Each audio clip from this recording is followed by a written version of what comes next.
Nous sommes ici à l'archevêché de Cambrai. Il s'agit d'une toile qui est nommée Le Sauveur de Lucien Jonas, qui a été réalisée en 1920 et installée définitivement en 1924 dans la basilique du Saint-Cordon à Valenciennes.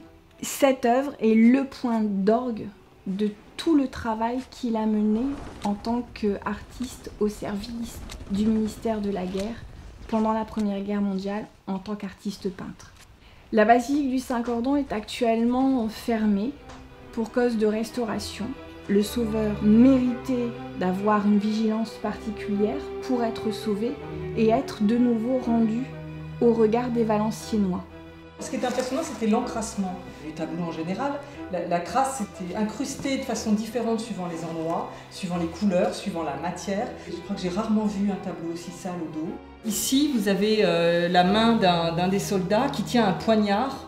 On ne le voyait pas, quoi. Il était complètement inclus dans la crasse. La signature qu'on voit là, avec la date, on ne la voyait plus beaucoup non plus. Tout ça était gris. Et en fait, en décrassant, on a retrouvé des couleurs, des roses, des blancs éclatants, des bleus, des petites traces, des petites touches de violet, par exemple le long des doigts, là. Voilà. Donc on retrouve une palette, des nuances, enfin quelque chose de beaucoup plus vivant et beaucoup plus coloré, voilà, que ce que ça n'était au départ. Eh bien, en partie centrale, on a une figure, un poilu, qui s'offre, qui tend ses bras et qui dirige son regard vers une lumière, une sérénité après les 4 années de guerre qui ont été terribles, comme ce qu'on voit à ses pieds.